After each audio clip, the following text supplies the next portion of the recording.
पहली तो बात यह है कि इस मुल्क के अंदर एक चीज़ वाज़ेह कर रहे थे हम पहले दिन से कि वो वाले कहते हैं, इमरान खान ने कहा वो वाले कहते हैं कि हमने पार्लियामेंट पे भी कब्ज़ा करना है।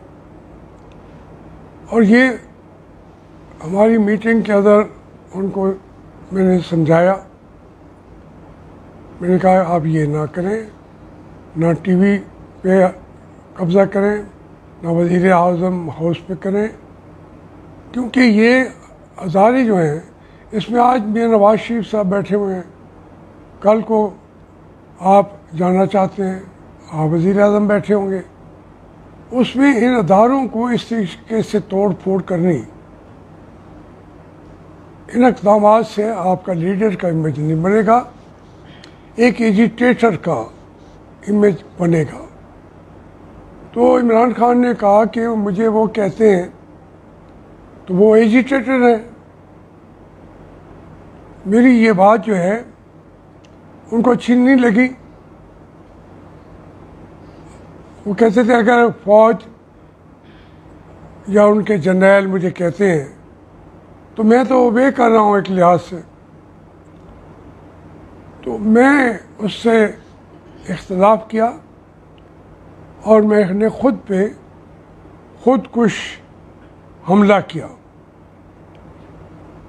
और ताकि उसकी बात पूरे दुनिया तक पहुँचे और ये रुक जाए। कल परसों मेरी मुलाकात हुई है मियां शहबाज शरीफ साहब से, जो सदर हैं हमारी मुस्लिम लीग के। उन्होंने दो फिक्रों के अंदर मेरी 50 साल की ज़िंदगी का निचोड़ निकाल के रख दिया। उन्होंने कहा कि आपके उस ऐलान के बाद जो उलट पुलट होने वाली थी चंद दिनों के, एक दो दिन के अंदर, वो सारी की सारी रुक गई और आपका ये इक़दाम जो था उसने रुख बदल दिया हालात का। और फिर मुझे कहने लगे कि याद है कि हम तो हमेशा आपके जलसों में खड़े होते थे, आप यूनिवर्सिटी में थे तो उस वक्त भी यूनिवर्सिटी के बाहर खड़े होकर जब आप तकरीरें करते थे और हम उसकी अंदर आपके साथ चलते थे, आपके साथ हम बरकर होते थे। तो ये 1971 और आज 2021 है, ठीक 50 साल की जो ज़िंदगी थी उसका एक लिहाज से मैं हैरान हो गया कि उनके हालात पे नज़र कितनी गहरी है। और ये अजीब इत्तेफाक है कि मैं सारी उम्र डिक्टेटरशिप के ख़िलाफ़ ही लड़ता रहा हूँ और पूरी ज़िंदगी इसमें कोई झोल नहीं आया, कोई रुकावट नहीं बनी। 1 साल के लिए ज़िया-उल-हक ने कहा था इलेक्शन कराऊंगा, आप खुद अपने अंदर मेरी काबीना में बैठ के इलेक्शन कराएं। जब मैं देखा कि ये इलेक्शन नहीं कराने वाले तो मैंने उनको कहा कि मैं आपका वज़ीर नहीं रहना चाहता और छोड़ के घर वापस आ गया। 28-29 साल मेरी एज होगी। तो इसमें मेरा रास्ता वही था और इसी में पे मैं चलता रहा हूँ। आजकल जो सूरत हालात बनी हुई है वो इसमें जनरल बाजवा साहब जो हैं उन्होंने पूरे पाकिस्तान के चेहरे को गदला दिया है। पाकिस्तान के चेहरे को कश्मीरों के ख़िलाफ़ बात करके उन्होंने पाकिस्तान के मुंह पर कालक मलने की कोशिश की है, लेकिन पाकिस्तान के अवाम ये कालक नहीं मलने देंगे पाकिस्तान के चेहरे पर। हम कश्मीर के साथ खड़े थे, पूरी कौम खड़ी थी। ये बयानियाँ देखें आप, ये जो हमारे फौजी जर्नैल हैं, ये कोर कमांडर्स हैं, इनको सबको शर्म आनी चाहिए। शर्म नहीं आती उनको।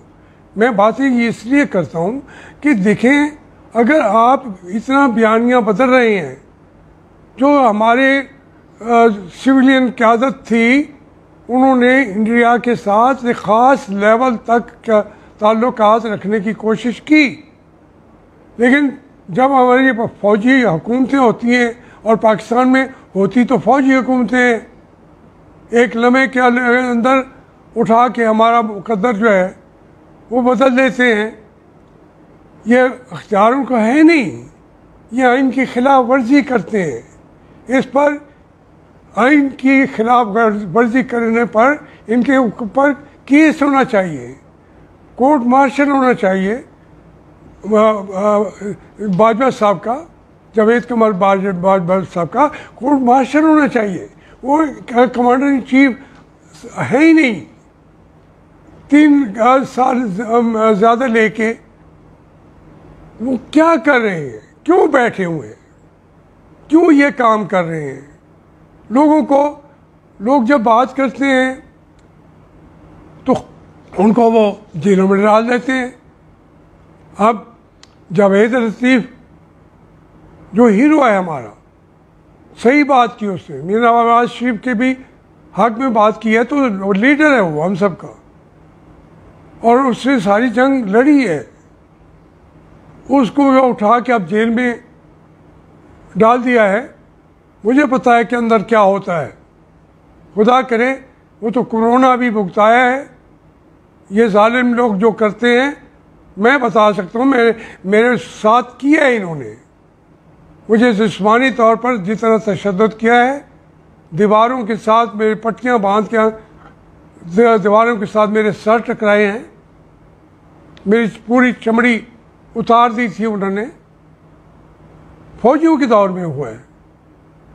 सिविलियन भी कुछ थे, उन्होंने भी तकरीबन वही कुछ किया। अफसोसनाक बात यह है कि आप जावेद लतीफ़ जो है वो गद्दार वतन है। अगर इस तरीके से कहोगे, कितने गद्दार बनाना चाहते हैं आप? आपकी फैक्ट्री में कितने गद्दार पैदा करेंगे? मुझे आप करना चाहते हैं जो जुर्म जावेद लतीफ़ ने किया है, मैं उसको अप्रिशिएट करता हूँ, और मुझे आप पकड़ के अंदर कर दें। जुर्रत है? जुर्रत नहीं है। वजह यह है कि या मेरी कोई जायदाद जब्त कर लें, या कहें कि ये आपने माल बनाया है। जुर्रत नहीं है, क्योंकि माल तो आप बना रहे हैं, मैं तो नहीं बना रहा। जितने घर आपके बन रहे हैं, जिस जगह पे बन रहे हैं, कौम तो आप एक चीज़ जानती है, कमांडर इन चीफ यहाँ रिटायर होते ही कोई रहना नहीं चाहता। क्यों नहीं रहना चाहता? पाकिस्तान है, वतन है, मादर वतन है। अब कितना बड़ा घर परवेज़ मुशर्रफ का खड़ा है, आए, कौन उसे रोक के बैठा हुआ है? आए, फेस करे। ये नवाज शरीफ पे तो कहते हो, मैं तो समझता हूँ वो तो एक बीमारी की बात भी है, लेकिन सियासतदान दुनिया भर के ची गवेरा तक कोई जिसने एफर्ट की है, मुसलमानों ने भी, खुमैनी साहब ने भी, वो वतन से बाहर गए हैं, वहाँ से बैठ के जंग लड़ी है। नवाज शरीफ अगर हथियार डाल देता तो हम कहते जी ये इन्होंने वहाँ जाके हथियार डाल दिए हैं। वो तो जंग लड़ रहे हैं, उनकी बेटी, उनके भाई, उनके भतीजे, पूरी फैमिली फेस कर रही है। आप लोग फेस नहीं करेंगे, आप भाग जाएंगे इस मुल्क से। फिर हमें बंगाली कहते थे कि हम अगर फौजियों का साथ हम तो दे रहे हैं, हमने तो यहाँ रहना है, हमें मार देंगे। जो हमारे हिंदुस्तान के पिट्ठू हैं, बंगाली लीडरशिप, मशरक़ी पाकिस्तान बन जाएगा, आप तो चले जाएंगे अपने वतन में, हमें मारा जाएगा, हमें फांसियाँ दी जाएंगी। और बांग्लादेश बनने के आप अंदाज़ा करें 50 साल बाद भी वहाँ फांसियाँ सियासतदानों को मिल रही हैं जिन्होंने फ़ौज का साथ दिया था। तो खुदा के लिए आपने तो सब ने चले जाना है, फिर नौकरी भी आप बना लेंगे। अगर ये इंडिया का कब्ज़ा हो गया तो सब आपके बेटे वहाँ जनरल बन जाएंगे, वो कोर कमांडर बन जाएंगे। पाकिस्तान के लोगों का ये हशर क्यों कर रहे हैं आप? हमारे ये बातें जो हैं नाकाबिले बर्दाश्त हैं। आप मुझे पकड़ें, मेरी जायदाद को हर तरीके से, अगर जुर्रत है तो खुद पकड़ो ना। मेरा तो कोई एक आदमी मेरा तहफ़्फ़ुज़ करने वाला बंदा भी मौजूद नहीं है, मुझे बचाने वाला भी कोई मौजूद नहीं है। लेकिन मुझे पता है कि तुम नहीं पकड़ोगे, क्योंकि मेरे पकड़ने से तुम्हारे तमाम जो मज़ीद गुनाह हैं वो भी आश्कार होंगे। कौम आपकी हर कदम को समझ रही है, देख रही है, जान रही है। आप तो मसीहा हैं, आप तो मरी हुई पार्टियों को जिंदा बना देते हैं। इलेक्शन हुआ है कराची का, मैं तो नहीं बोलता था, लेकिन आज मैं बोल रहा हूँ कि मैं ज़िमनी इलेक्शन लड़ा और यूसुफ गिलानी साहब ने ISI के लोग उनके पास पहुँचे, ये उन हज़ारों आदमियों को बताया और उन्होंने कहा कि हमने जावेद हाशमी को हराना है। पीपल्स पार्टी का मेरे से वादा था कि इलेक्शन लड़ो, उन्होंने मेरे मुकाबले पे यहाँ कैंडिडेट खड़ा कर दिया। अब इस तरीके से तो पार्टियाँ नहीं खड़ी होती। मैं तो उनके वर्कर्स को, मोहतरमा बेनज़ीर भुट्टो को भी हमेशा सलाम अक़ीदत पेश करता रहा हूँ। बलोचिस्तान में ज़रदारी साहब ने कहा कि हम वो उनका कहना मान के नवाज शरीफ की हुकूमत गिरानी थी। उसके बाद वो उन्होंने कहा कि ईंट से ईंट बच जाएगी, वो वापस आ गए हैं। इसके बाद उनकी ज़रूरत नहीं होगी, मगर उनकी ना भी हो, आपकी ज़रूरत है कि इमरान खान को मज़ीद आप बर्दाश्त करेंगे ही नहीं, वो नाकाबिले बर्दाश्त होता जाएगा। अब जो आप कोशिशें करेंगे कि पीपल्स पार्टी और इमरान खान और तहरीक लबैक, जो वक्त आया है उनको आपने मार दिया है, उनके बच्चों को मार दिया है। वो एक नौज़ईदा पार्टी है। अगर वो अपनी सोच के मुताबिक, अक़ीदे के मुताबिक सियासत कर रहे थे तो करने देते, ना उनसे झूठे वादे करते कि हम फ्रांस के एम्बेसडर को बाहर निकाल देंगे। अब आपने उनको रखना है, आप उनको कलअदम करार नहीं दे सकते। आप उनको आने वाले इलेक्शन में इस्तेमाल करना चाहते हैं।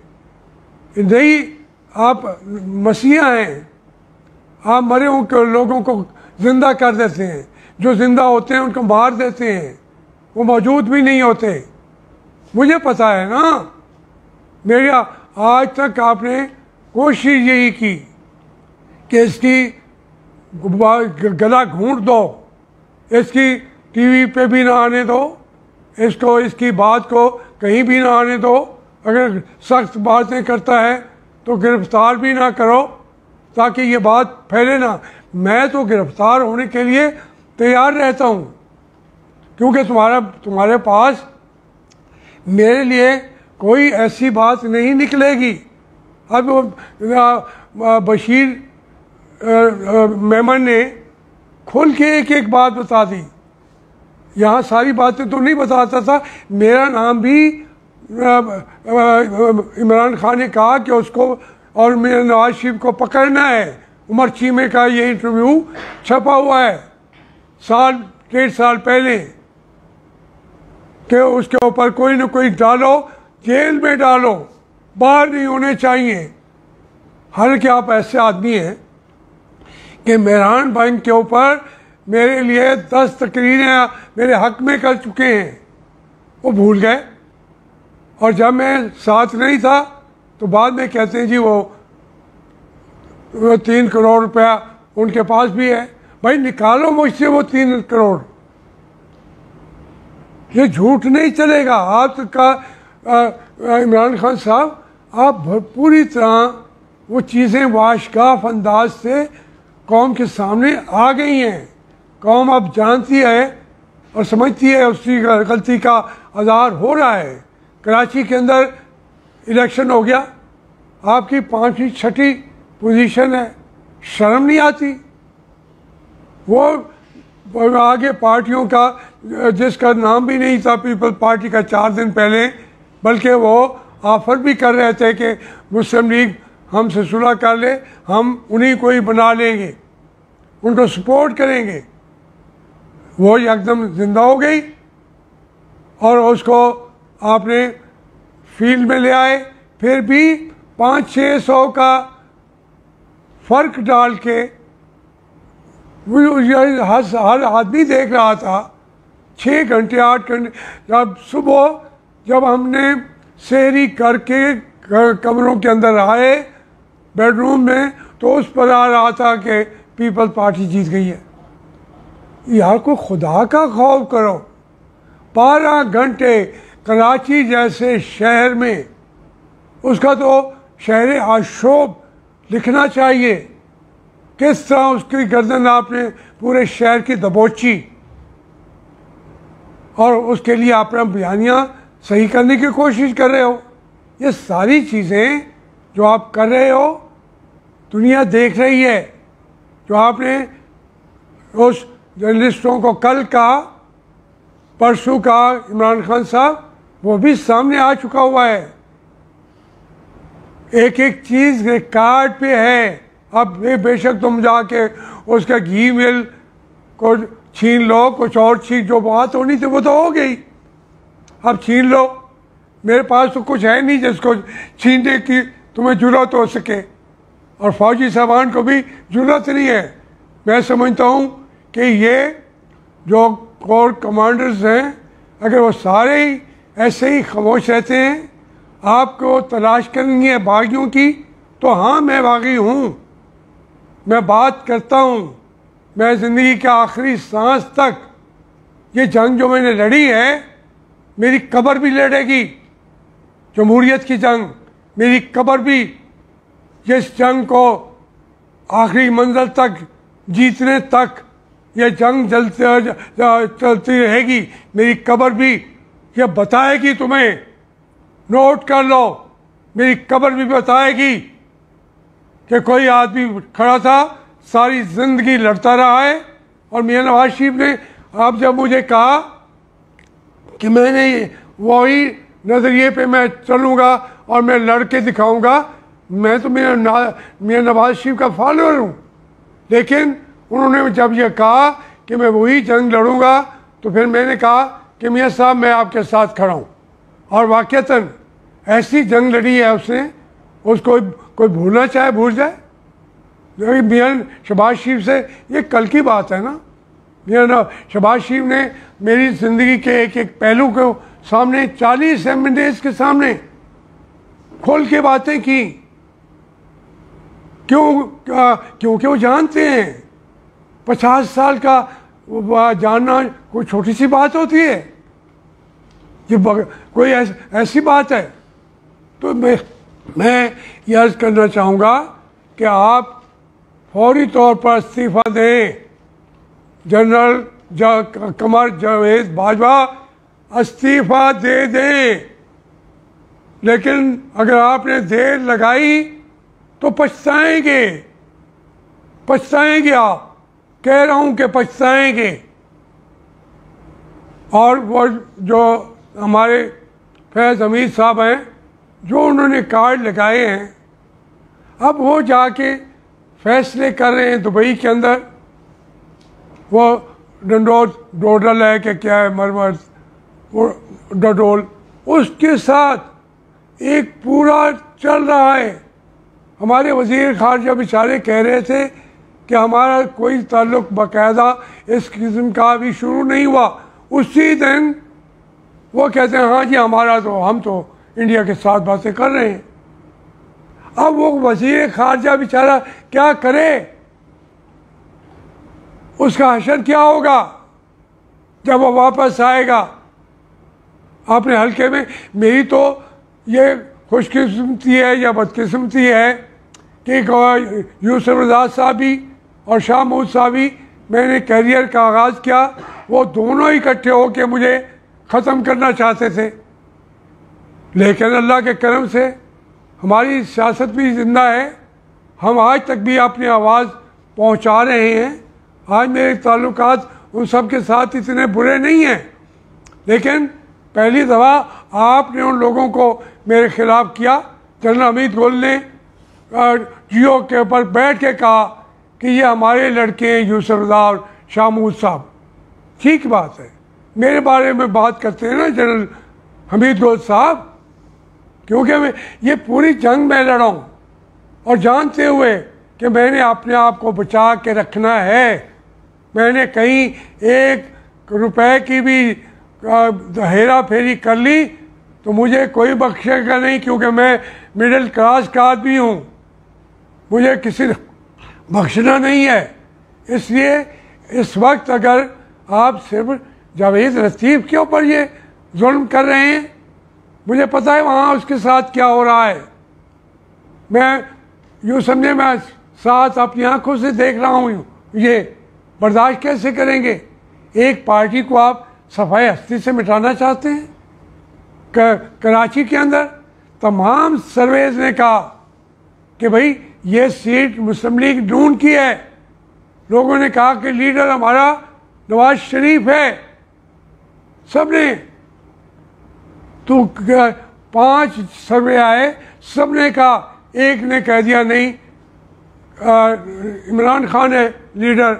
जरदारी साहब का तो नाम ही नहीं था, पार्टी का जिक्र भी नहीं था। चलो सीट जीत गए, ले लें। इस तरीके से तो सीटें नहीं मिला करती। लेकिन हमारे मुल्क के अंदर जो इंतखाब का पूरा अमल है उसको धुंधला दिया गया है। उसको वाज़ेह तौर पर अब लोग कौम मायूस है कि हमारे पास वही रास्ता रह गया है जो आज बर्मा के लोग कर रहे हैं फौजियों के ख़िलाफ़। आज वो रॉकेट लॉन्चर से जो लड़ाइयाँ लड़ रहे हैं, आप खुदा के लिए हमारी इतनी अजीम फ़ौज, 8 लाख की अजीम फ़ौज, 9 लाख की ISI, मैं उस 17 लाख आदमियों से अकेला लड़ रहा हूँ। क्यों लड़ रहा हूँ? मेरे बेटे हैं, मेरे बच्चे हैं, मैं उनका एहतराम करता हूँ। मेरे वो सर्विस करने वाले ज़रूर हैं, मेरे हुक्मरान नहीं हैं। मेरे अदारों को ख़राब ना करो, इन चीज़ों से आइन को पलीद मत करो, अदारों को ज़िंदा रहने दो। तुम लोग लूट पाट के चले जाओगे, हमेशा यही करते हो। और भाई तुमने कितना लूटना है इस मुल्क को, कितना खाना है इस मुल्क को, बस करो। उससे बेहतर है कि मैं ज़िंदगी जो है, मैं तो कहता हूँ तो मैं तो कब्र में जाने वाला हूँ, लेकिन मेरी कब्र जो है वो तुम्हें पता चलेगा कि कितनी जंग आपसे लड़ेगी। अपने आप को संभालें, पाकिस्तान के आइन को तस्लीम करें दिल से, तमाशा न बनाएं। पाकिस्तान के आइन का बनाया आपने, सुप्रीम कोर्ट के जजों को लेके। मेरे साथ किया है सारे के जज, उनके बेचारों के साथ बस भी नहीं पड़ा। ये काजी फाइज इज़ा ये एक वाक़या हो गया है, लेकिन उसको कह रहे हैं जी 7 जजों के फैसले के खिलाफ 6 जजों का फैसला क्या, उसको फिर मुतनाज़ा बना रहे हैं, मुतनाज़ा बना रहे हैं। किस किस को मुतनाज़ा बनाएंगे? हमें कभी कहते तो हो कि ये इंडिया को फ़ायदा पहुंचा रहे हैं। एक बयानिया आया, डान लीग्स आए, उसका कितनी तबाही भेजी आपने। मैं जानता हूँ, मैं दीदाए बीना रखता हूँ, मेरी आंखें देखती हैं, इसलिए मैं जो कह रहा हूँ मान जाओ, नहीं तो तूफ़ान आने वाला है और तुम उस तूफ़ान को नहीं रोक सकोगे। उस तूफ़ान की लहरें जो हैं वो तुम्हारे घरों की दीवारों से टकरा रही हैं, कहीं उसी के अंदर तुम तमाम डूब ना जाओ। पाकिस्तान तो डूब ही चुका है, उसको तो डुबो दिया आपने। हम तो रुल गए थे, जैसे कहते हैं, आपने पाकिस्तान इस वक्त रुल चुका है, को पता ही नहीं है पाकिस्तान कहाँ है। मुझे मशरक़ी पाकिस्तान के वज़ीरों ने कहा कि हम छोटे हो के हम बिलिटल हो गए हैं, हैवी वेट थे जब पाकिस्तान था, एक तरह हो के तुम भी लाइट वेट हो गए हो, हम भी लाइट वेट हो गए हैं।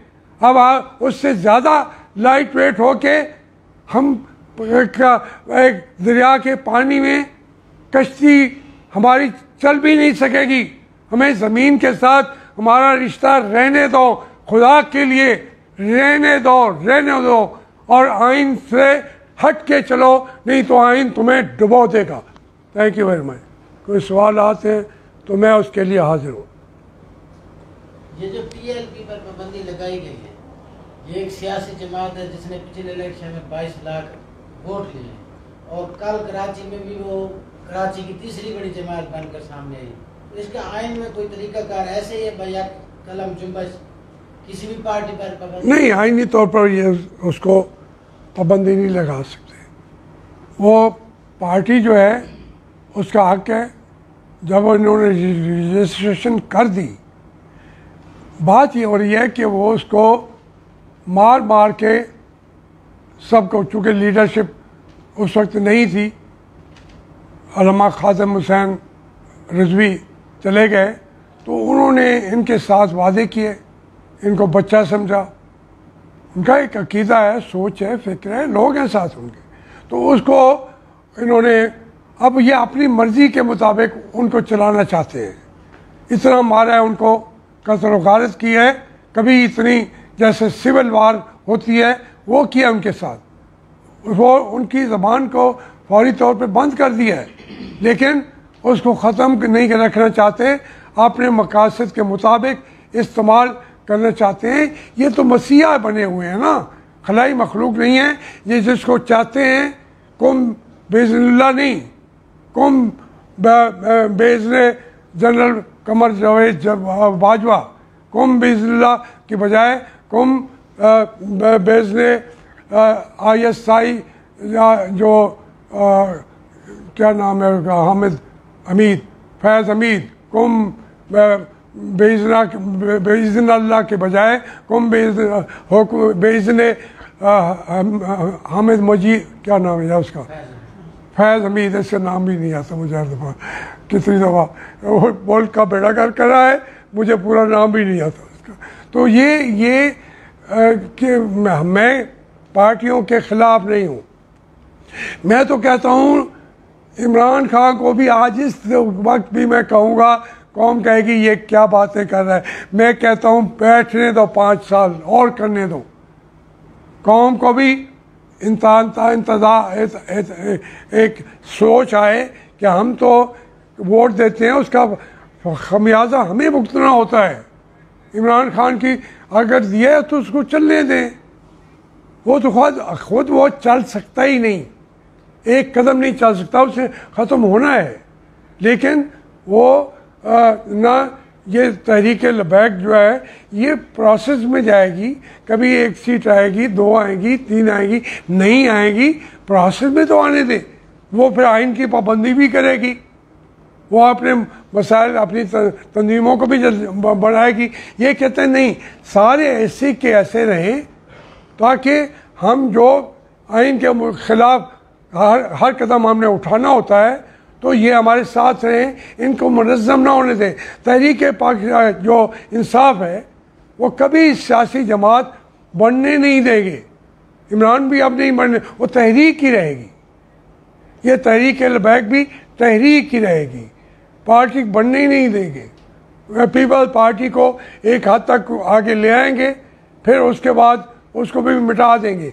जंग इस वक्त सिर्फ एक ये पार्टी, वरना फजलुर साहब भी, बाकी पार्टियां भी 8-9 ये लोग तहिया करके चले हुए हैं कि हमने आइन की पासदारी करनी है। जब तक ये चलेंगे तो हम इनका झंडा उठा के चलेंगे। जो कोई पीछे चला जाएगा तो हम झंडे को गिरने नहीं देंगे। अभी जो आपने हाशमी साहब पहले भी जेल काटी है डिक्टेटरशिप के खिलाफ, जब भी आपने आवाज़ उठाई है या आपने जमहूरियत के लिए आवाज़ उठाई है तो आपको जेल बंद कर दिया जाता है, कभी नज़र बंद कर दिया जाता है।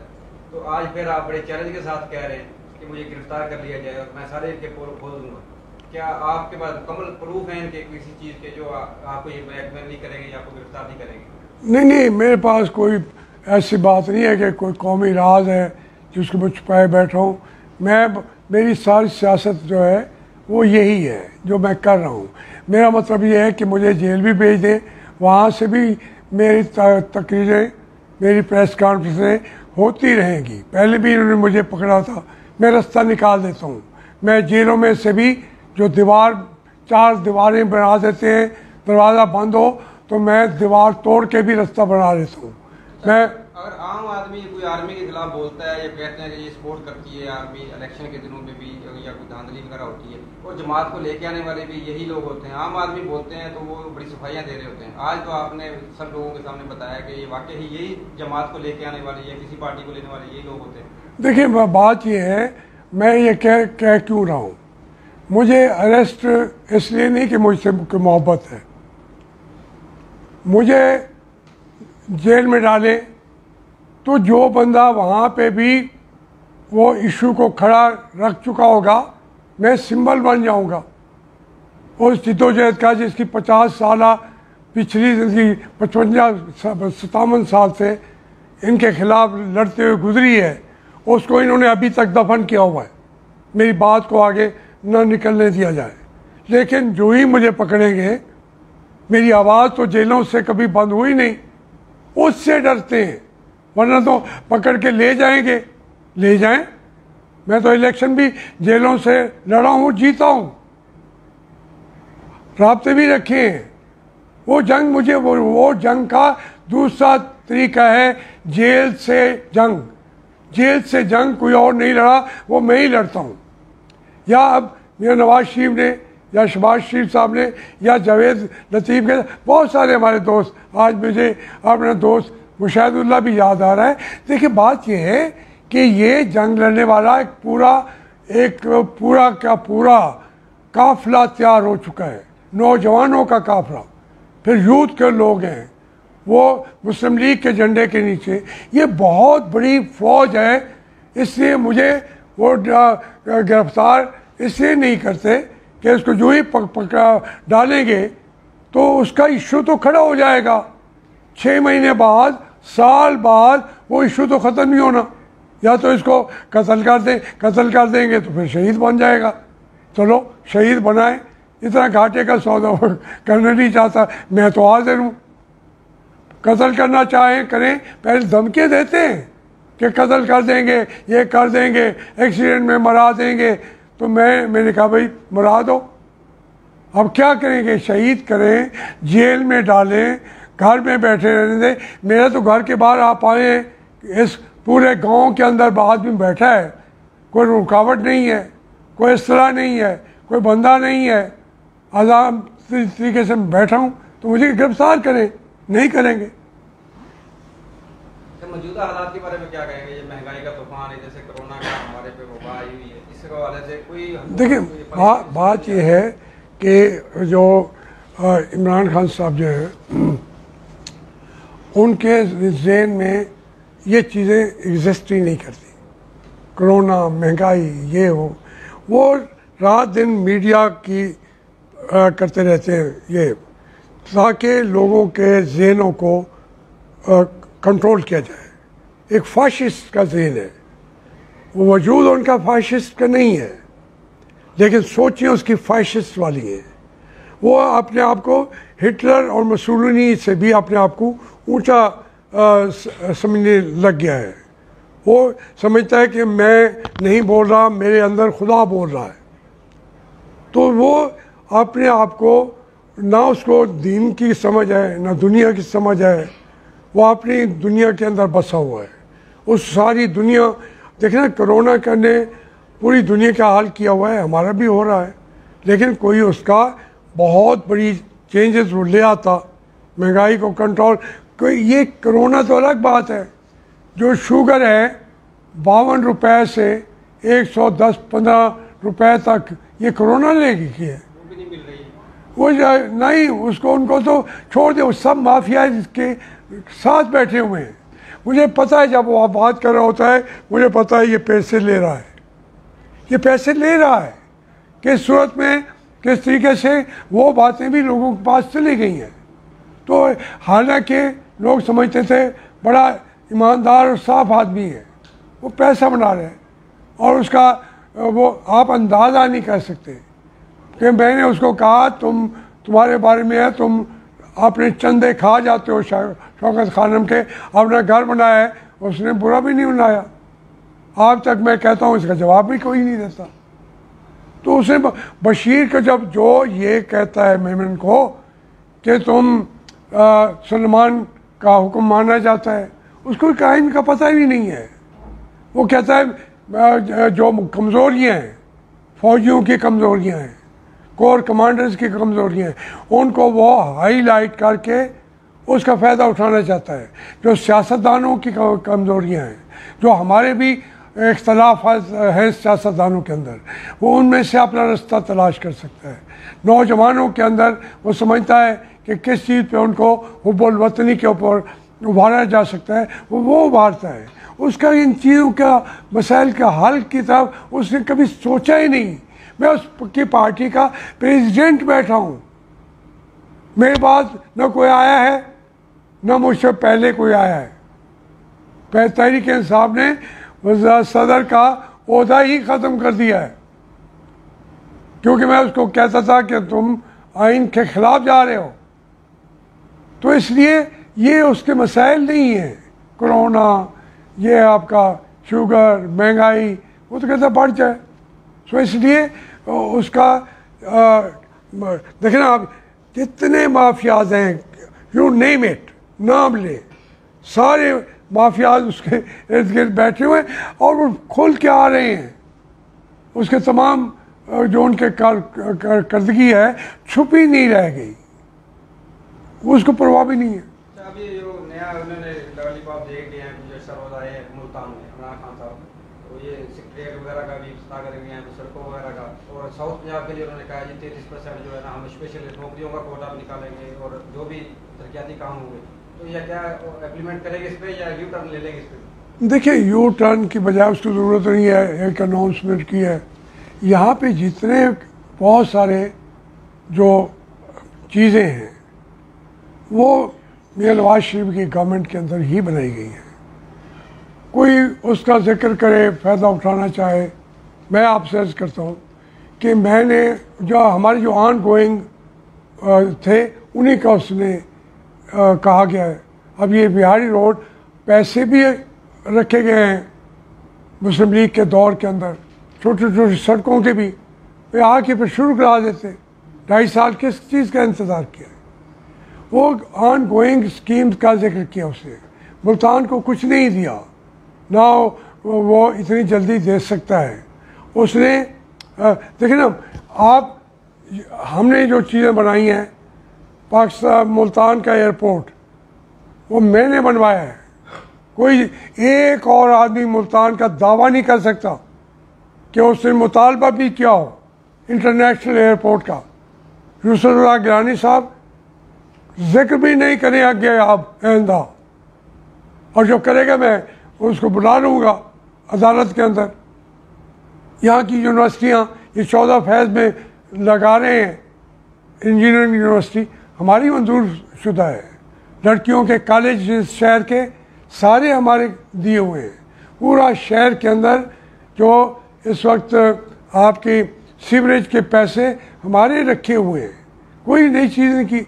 मुल्तान शहर के अंदर आप अंदाज़ा करें, और अकेला मैं हूँ मेमार मुल्तान जिसने एक एक चीज़ बनाई है। हत्ता कि कादरपुर रवा का भी शाह मुफ्ती भी वहाँ MNA रहे हैं, आप बोसन साहब भी MNA रहे हैं, यूसुफ रज़ाक साहब भी MNA रहे हुए। दावा तो करें, मैंने वो कॉलेज दिया लड़कियों और लड़कों का, मैं वहाँ का MNA भी नहीं रहा था। मखदूम रशीद के कॉलेज हैं, बस्ती मलूक के कॉलेज हैं, जहानिया के कॉलेज हैं, का स्कूल जो हैं 135 हाई स्कूल मैंने बनवाए। शहर के अंदर भी बच्चियों के कॉलेजेस बनाए।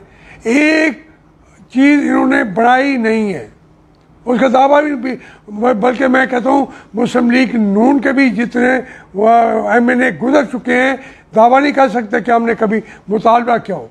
ये कार्डियोलॉजी, ये आपके किडनी सेंटर, ये जिगर का अस्पताल, ये सारे के सारे हमने मंजूर मैंने करवाए हैं, किसी और ने अभी मुतालबा कोई कहे तो सही कि मैंने बनाए, जिक्र भी नहीं करते। ये बस वो यही तरीका उसने अख्तियार किया है, कह के चला गया। फिर बाद में वो कहते हैं हम बना लेंगे सूबा। वो सूबा नहीं बनाया, उसके अंदर और मज़ीद तकसीम कर दिया लोगों को। सुप्रीम कोर्ट ने सर ऑर्डर दिया है इसका बल्दियाती इलेक्शन के जो हुए चेयरमैन वगैरह ये सारे दोबारा बहाल कर दिए, और ये अब नोटिफिकेशन नहीं कर रहे हैं इसका। देखिए ना, ये मैं अर्ज़ करता हूँ, वो बिलीव नहीं करता, कहता सबसे ज़्यादा वही है। ये उसका मेन इशू यही था कि मैं लोकल बॉडीज़ बहाल कर दूँगा, किया उसने। ये कौल और फैज़ का तकाज़ा जो तजाद है ना, वो नज़र आ रहा है।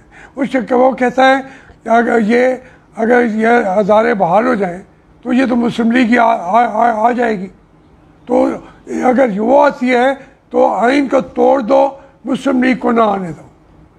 सोचिए। ये जो आए रोज़ वज़ारतों के कलमदान खान साहब चेंज करते रहते हैं, इससे हमारे इदारे तबाह नहीं हो रहे? इससे तो बड़ी तबाही कोई है नहीं भाई, टीम नहीं है ना उसके पास। वो तो एक लिहाज से तस्लीम कर रहा है ना कि मेरे पास टीम नहीं है। आज भी उसने कहा कि मैंने बड़े बड़े फैसले गलत किए, टिकटें गलत दी हैं। अब इससे ज़्यादा कोई बात शर्मनाक हो सकती है कि आदमी शर्मिंदा इतना है। क्या आज का बयान है उसका गिलगित के अंदर, ये कोई कहने की बात है कि टीम, पहले कहता था टीम मेरे साथ पास है जो आके दिनों के अंदर हम 16% तक ले जाएंगी GDP, और वो -0 कर दिया। नवाज शरीफ 6% तक ले गए थे, वो इसे 0 कर दिया है। तरक्की कहाँ से आएगी? तो इसके पास कोई टीम है नहीं। ये सिर्फ लोगों को बातों पे अल्लल सल्लल्लाहु की बातें करके वो वक्त गुजार रहा है, और फौज खुद फंसी हुई है उसके हाथ में। अगर वो आज़ाद हो जाए तो वो ये अपनी ज़रूरतें पूरी कर रही है हमारे फौजी। आने वाले वक्त में नवाज शरीफ का घिराव कैसे किया जाए, आप अंदाज़ा करें। ये मीर शेरबाज मज़ारी थे, NDP के सदर थे पूरे पाकिस्तान की। उन्होंने किताब लिखी है। उन्होंने कहा कि जब नवाज शरीफ को वज़ीर आला बनाया पंजाब का, तो फ़ौरन जो मुस्तफ़ा खर है, जो इंडिया का रॉ का एजेंट था, खुद ये मानते थे, ये उसको लेके आए कि अगर नवाज शरीफ ने किसी जगह पे जाके हमें आंखें दिखाई तो पंजाब की लीडरशिप तो हो। ये तैयारी करते हैं फौज वाले, और उसको लेके आ गए मुस्तफ़ा खान को। इलेक्शन लड़ा नहीं, वापडे का वज़ीर बना दिया। उसने अपने हल्के में भर के मीटर मुफ्त के खंबे, वो हर चीज़, वो हार गया। मियाँ गुलाम अब्बास जो हमारे कज़न भी है, रिश्तेदार में, वो जीत गए। तो फिर फौजियों ने धांधली की उसको आगे लाने के लिए कि ये नवाज शरीफ के मुकाबले पे हमें लीडरशिप तो और कोई है नहीं, तैयारी तो करो। यही तरीका आप यह कर रहे हैं कि नवाज शरीफ को मज़ीद घेरे के लिए वो तो आगे निकल जाए गई मुस्लिम लीग। वो कराची में मुस्लिम लीग, पख्तूनख्वा खैबर पख्तूनख्वा में मुस्लिम लीग, यहाँ मुस्लिम लीग, बलोचिस्तान में मुस्लिम लीग, वो तो तमाम बैरियर को क्रॉस करके, तमाम बैरियर्स को क्रॉस करके अब सामने आ गई है। अब क्या करो कि कोई खाई बनाओ इसके आगे। अब बैरियर नहीं बनते तो बड़ी खाई बनाओ, वहाँ इसका रास्ता नवाज शरीफ का रोको, उसकी मुस्लिम लीग का रास्ता रोको। नहीं रुकेगा इस तरीके से, ये रास्ता अब नहीं रुक सकेगा।